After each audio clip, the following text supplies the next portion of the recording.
Hello hi నమస్తే. మనం ప్రస్తుతం అయితే పరిగి నియోజకవర్గ కేంద్ర జానంపల్లి విలేజ్ అయితే మనం ఉన్నాం.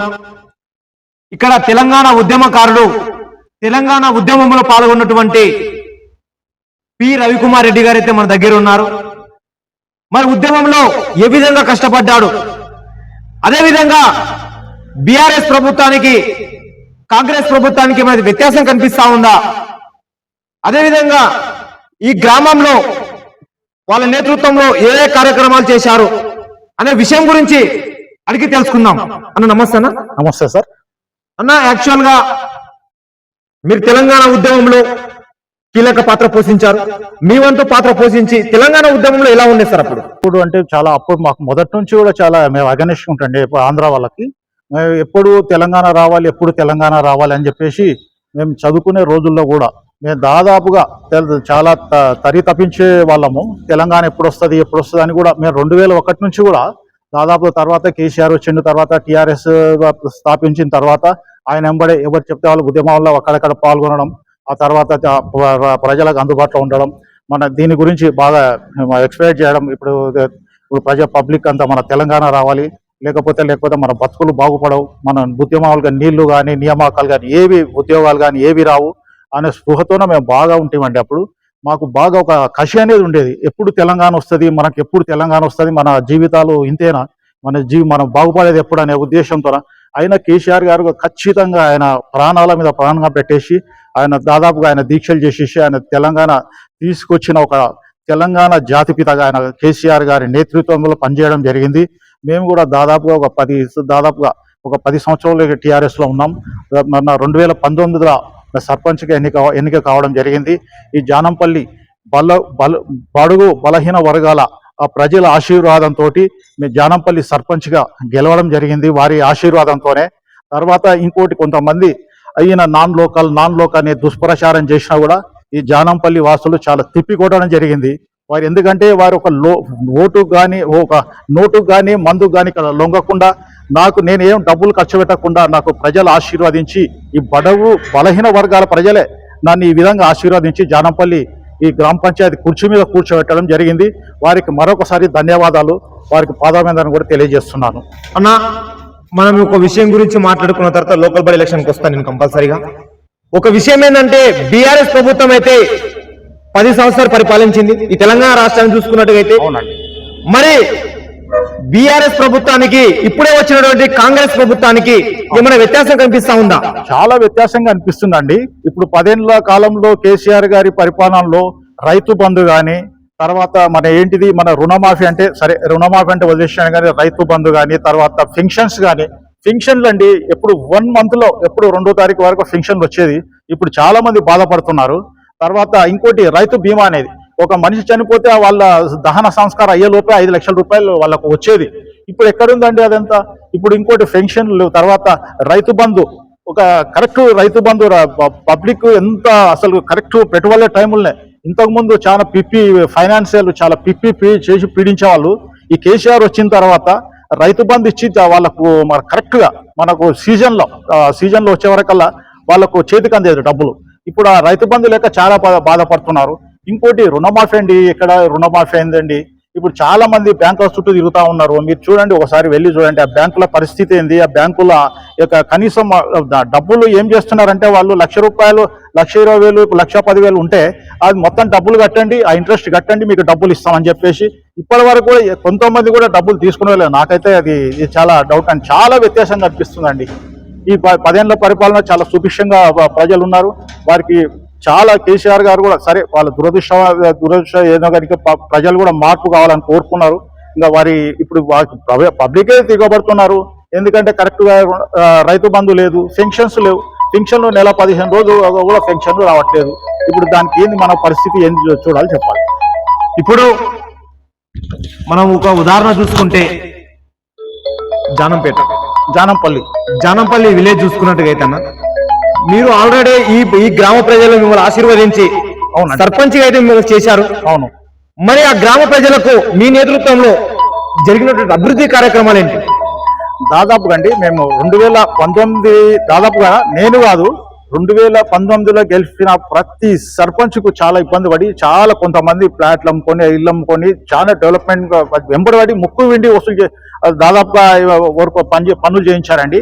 ఇప్పుడు మా జానంపల్లి వరకు వచ్చే వరకు కూడా నేను దాదాపుగా ఒక 4-5 రోడ్లు సీసీ రోడ్లు వేసాం జరిగింది. కిమిటోరియం కానీ, తర్వాత డంపింగ్ యార్డ్ కానీ, తర్వాత చాలా అభివృద్ధి కార్యక్రమాలు చేయడం జరిగింది. ఇంకోటి స్ట్రీట్ లైట్స్ అప్పుడు ఈ విధంగా స్ట్రీట్ లైట్స్ లేకుండా అండి.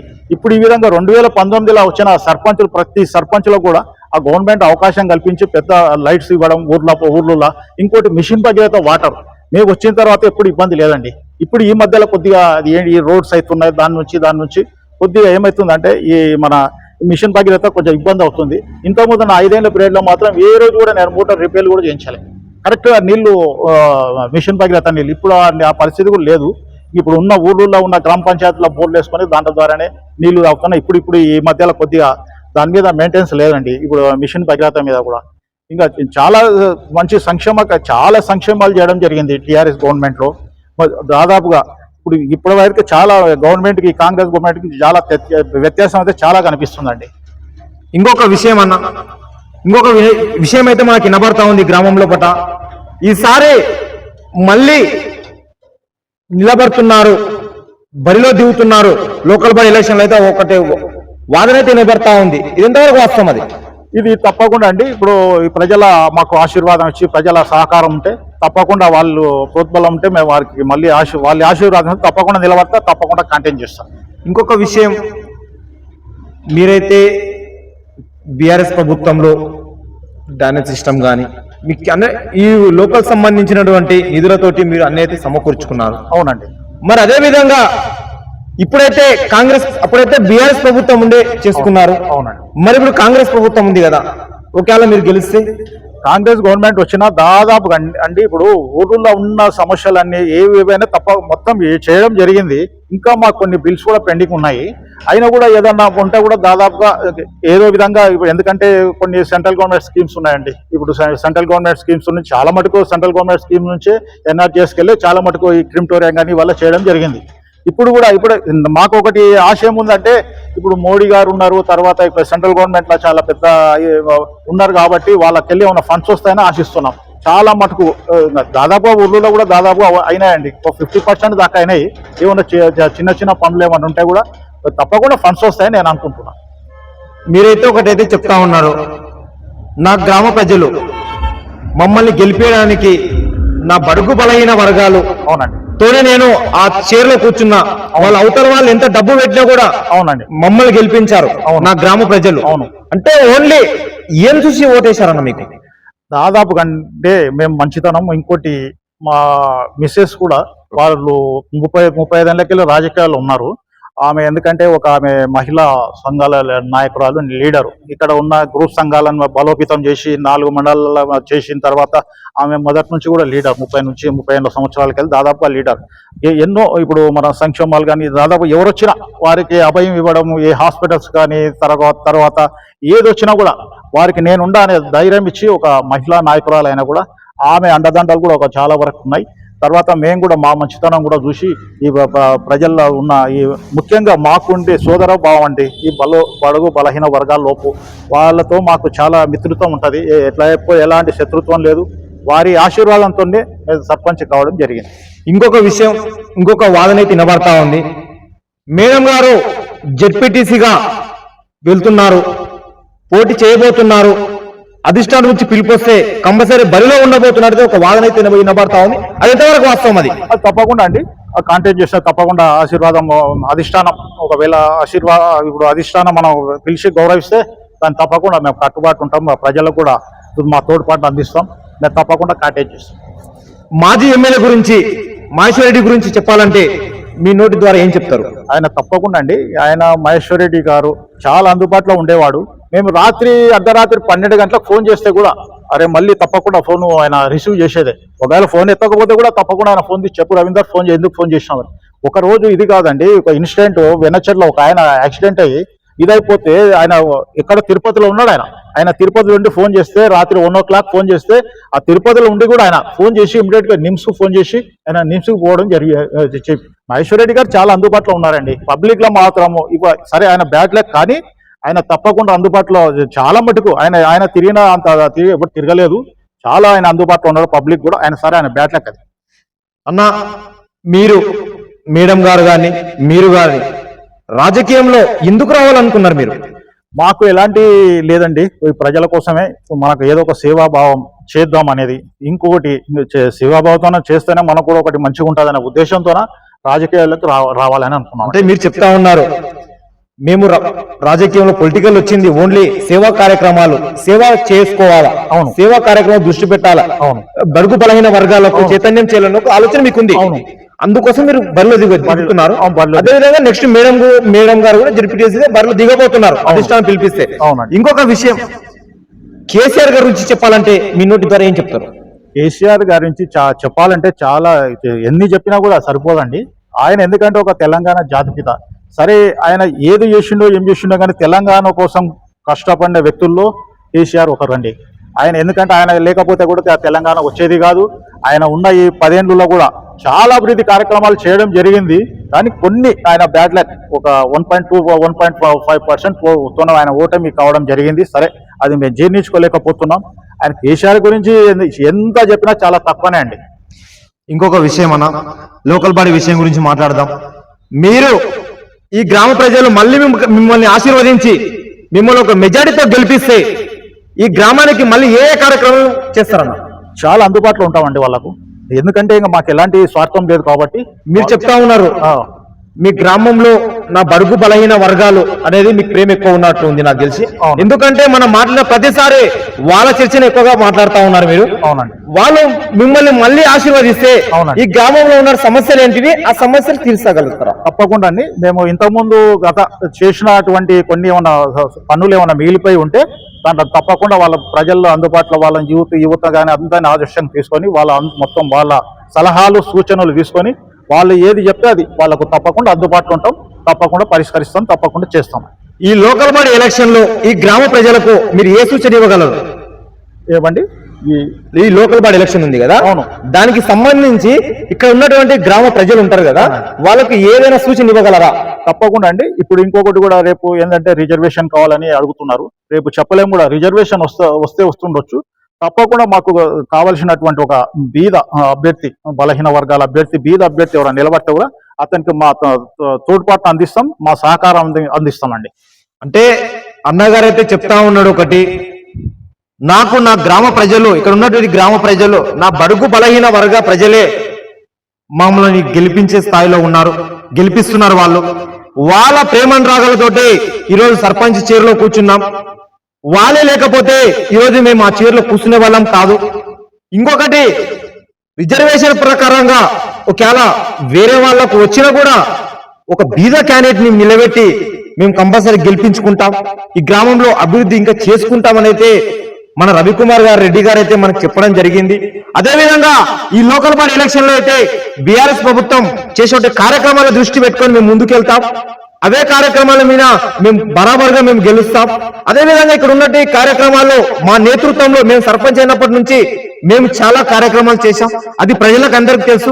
ఏదో ఇద్దరు ముగ్గురు తెలియదు, వాళ్ళు ఇష్టం వచ్చేట్లు మాట్లాడతారని చెప్పి అన్నగారికి చెప్పడం జరిగింది. ఇప్పుడు ఒక విషయం ఏంటంటే, అభివృద్ధి చేసినామా లేదనేది ఒక బడుగు బలహీన వర్గాల అడిగితే ఆల్రెడీ చెప్తారు మేము ఏం చేశాం ఏం లేదని. అదే ఇంకొక విషయం అన్న, ఇప్పుడు ఈ లోకల్ బాడీ ఎలక్షన్ లో మిమ్మల్ని గెలిపించిన తర్వాత మీరైతే కొన్ని దానిల మీద ఫోకస్ పెట్టారంట కదా, ఏ దానిల మీద ఎక్కువగా దృష్టి పెట్టారు? మేము గెలిపించిన తర్వాత రోడ్ల మీద పెట్టామండి, సిసి రోడ్ల మీద. తర్వాత ఇంకోటి మన డ్రైనేజ్ మీద, ఒకటి మన శానిటేషన్ మీద అండి. శానిటేషన్ మీద బాగా అన్ని క్లీన్ గా ఉండాలి అనేది. తర్వాత ఎక్కడైనా కూడా క్లీన్ గా ఉండాలి. తర్వాత క్లీన్ అండ్ గ్రీన్.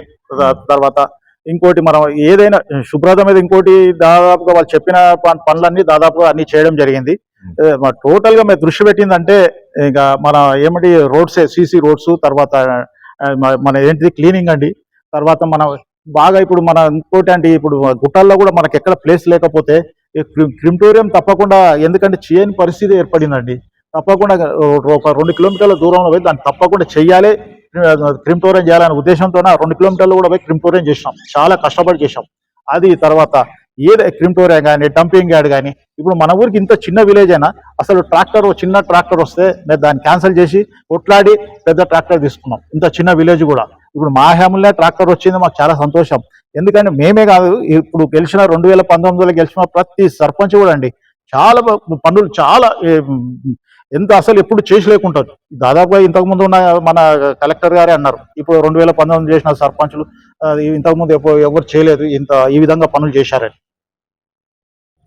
ఇది జానంపల్లి మాజీ సర్పంచ్ చేసినటువంటి మన రవికుమార్ రెడ్డి గారు అయితే కరాఖండిగా చెప్తా ఉన్నాడు. మాజీ ఎమ్మెల్యే మహేశ్వరరెడ్డి ఆపదలుంటే ఆదుకునే గొప్ప మనసున్న నాయకుడు. అధికారం ఉన్నా అధికారం లేకున్నా ఒకటే లేకుంటాడు. కొన్ని పరిస్థితిలో హాస్పిటల్ మా గ్రామ ప్రజలు కానీ పక్క ఉన్నటువంటి ప్రజలు కానీ ప్రాణాపాయ స్థితిలో ఉంటే కూడా హెల్ప్ చేసినటువంటి గొప్ప మనసున్న నాయకుడు మా మహేశ్వరరెడ్డి గారు. అలాంటి గొప్ప నాయకుడిని ఈరోజు మేము ఏదో అనేవారి కారణాల వల్ల ఓడగొట్టుకుంటాం. ఇప్పుడు రాబోయే సర్పంచ్ ఎలక్షన్ లో మేము గిఫ్ట్ గా ఇస్తాం మాజీ ఎమ్మెల్యే గారికి. అదేవిధంగా నిధులు తెచ్చి ఈ గ్రామాన్ని డెవలప్మెంట్ మీద మేము యొక్క దృష్టి పెడతామని చెప్పి తెలంగాణ ఉద్యమకారుడు, తెలంగాణ ఉద్యమంలో చురుగ్గా పాల్గొన్నటువంటి నాయకుడు, బీఆర్ఎస్ పార్టీ సీనియర్ నాయకుడు, మాజీ సర్పంచి రవికుమార్ రెడ్డి అయితే మనకు స్పష్టత ఇవ్వడం జరిగింది.